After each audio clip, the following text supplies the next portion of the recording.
in one of those jurisdictions just today, Sidney Powell pleaded guilty to reduced charges. Is that a sign that things are going to crumble, or will he turn around and fundraise off of that? Well, of course, both could be true, Holly. He will fundraise off of it. But here's the problem for him. He let this crazy, unethical woman into the Oval Office. And that's what she is. I've met her. She's both unethical and crazy. He let her into the Oval Office and suggested that the Attorney General of the United States appoint her as special counsel to investigate the election. Thank God we had Bill Barr there, who absolutely looked at him and said, I won't do it, and if you try to make me do it, I'll leave. This woman is now cooperating. The interesting part of that plea is that it is a cooperating plea agreement. She will be testifying against Mark Meadows, against Rudy Giuliani, against Donald Trump. You don't get 6 years probation and no jail time because you don't have good information, okay? I did this for 7 years in the 5th largest office in the country. You don't give a no jail plea deal unless that person's got something very good to say that will help your case against the others. This is another really bad day for Donald Trump, and he's going to continue to try to, blow smoke around it, but he's not going to be able to do it around me, because I'm the only person on stage who's actually done this for a living, and I'm going to give you guys all the notes he used to send me about what a great job I did as U.S. Attorney. I was putting all those people in jail, so, he knows I know what I'm doing, and it's a bad day for him. Earlier this year, you said you were the best equipped of all the rivals to take him down on the debate stage. Well, he's not on the debate stage. About a month or two ago, you were back up here and you said you will seek him out and you will confront him. Get ready, Paul. Where does that stand? Where does that stand? Paul, get ready. That's all I'm going to tell you. Because if I give him and the Secret Service a tip as to where I'm going to be, it'll be a lot harder for me to get to him. Remember, he's the only guy walking around with Secret Service protection, okay? So that makes all of this a little more complicated.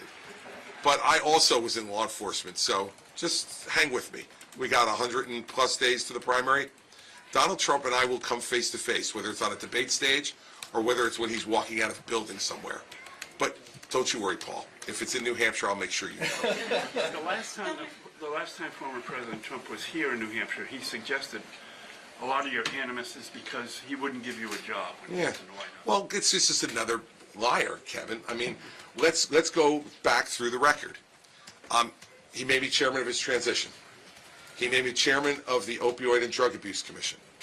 He offered me Secretary of Labor twice. He offered me Secretary of Homeland Security twice. And in December of 2018, he offered me White House Chief of Staff. I turned all of them down because I knew I could not work for him, that it would be impossible because I actually am an independent person who uses my mind and will disagree with him when he's wrong. And he didn't worry about that at the moment because he never worries about that. But look at what he did to every person of integrity who worked for him. Bill Barr, a 2-time Attorney General, I can't even go through all the names he's called people, right? What he's called John Kelly, a 4-star general and a gold star father. What he's called General Mattis, who when he hired him, he said he was the closest thing to Patton in our lifetime. Now disparages him regularly. What he calls Jeff Sessions. What he calls Mark Esper, who is a West Point Academy grad and a great Secretary of Defense. I mean, I wasn't going to subject myself to that, Kevin. So let me put it as plainly as I can. He's completely full of crap. And he makes it up as he goes along. That's all. By the way, go back and look at the things he said about me from when I endorsed him in 2016 through the 2020 election. And by the way, he said he wouldn't give me a job. Then why did he ask me to play Joe Biden in debate prep in 2016, or play Hillary Clinton in debate prep in 2016? And why did they ask me to play Joe Biden in debate prep in 2020? And between the two races, do 30 debate prep sessions with him? Because I'm an incompetent, untalented, unethical boob? Hardly. He only says that about me now because I have the temerity to tell the truth about him. because he is a soulless human being. He cares about no one but himself. And any New Hampshire voter who thinks he gives a damn about you, your life, your family, you're kidding yourself. He doesn't. And so if you think this race has been interesting up till now, I haven't even got my tank full of gas yet. He's in for it. And by the way, the reason why I said I'm the best person to take him on, there's a bunch of reasons, but guys from New Jersey are used to dealing with obnoxious blowhards from New York our whole life. So we got no problem dealing with them in a presidential race. Governor, you've obviously made the case against Trump. Your rivals are now making the case against each other, or starting to try to. Is that something that you think we need to do to make more headway in this race? They're all Trump acolytes, of course they are. Remember something, everybody else who remains in this race sat at the first debate and raised their hand and said, if he's a convicted felon, I will still support him. They're playing the game the way he plays the game. They're now starting to attack each other. They're all like him. If voters in the state like him, they're going to vote for him, not them.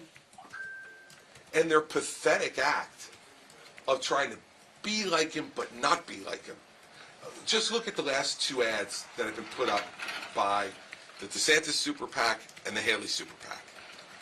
The DeSantis Super PAC's a little bit of a bio ad, right, where he says, one candidate in the race says this, and another candidate does that. Did he forget his name? Nikki Haley says we can't return to Republican chaos. She apparently forgot his name too. But they didn't forget his name when asked on national television whether they would support him as a convicted felon. No, I don't think you need to do that. Now, if I have things to say about the other candidates, I'm not a wallflower. I'll say it. But the case to be made is against Donald Trump. He's the front runner. There are going to be, very few delegates given out for coming in second. You got to beat the guy who's in front of you. And they're all missing the mark. And the reason they are is because of Kevin's question. They're all auditioning for a potential Trump cabinet. All of them. And so I'm not. I've already been offered, as I just went through, the opportunity to be in a Trump cabinet and, quite frankly, be the second most powerful person in the country as White House Chief of Staff. Or third, because Jared was there. I turned all those down already. So no, I don't worry about making the case against the other candidates. Their conduct makes the case against them. Raising your hand and saying, I will support a convicted felon. And not some felony not connected to his office. Both of those federal felonies are directly connected to his conduct as President of the United States. We guarantee you, when Adams and Jefferson and Hamilton and Washington were writing the Constitution, if they had thought anybody would have the audacity, as an indicted felon, let alone a convicted felon, to run for president, they would have added that little provision to 35 years of age and a natural-born American citizen. They would have said, and not a federal felon. But they never thought anybody would have the audacity that Donald Trump has to put himself so far ahead of the country. And he knows all this is true. He knows it's all true. But I guarantee I've known him for 22 years. Every morning he wakes up and he sees the most valuable, the most beautiful, the smartest, and most wonderful American in the mirror. And that's what he tells himself every morning. Never will he put the country ahead of his own interest. He never did, and he never will. Governor, are you worried that voters are only going to hear these zingers, though, against Trump and not actually hear the substance and the policies? I'm not worried about, no. It depends on what you all write, isn't it? Okay? And if any of you, and a number of you have been at my town hall meetings, I answer every question about every issue, and my opening statement always contains talking about things like Ukraine, talking about things like now Israel, talking about the national debt. The only candidate talking about entitlements and entitlement reform and what we have to do. I mean, I talk about all those issues, education, law and order and crime in our streets. I talk about all of them.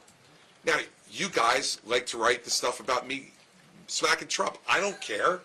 That's fine. Like, it's entertaining, and by the way, I'm intending to be entertaining with him, and because they also happen to be true. So no, I'm not worried about it. I'm really not, because that's what makes New Hampshire so great. Voters actually show up and listen to you. They don't just take your word for it. They actually show up and they listen to you. And so, and they've also seen me before. I'm not new up here. Unlike everybody else except for Trump, they're not meeting me for the first time. So they know that I'm someone of substance. Can I follow up on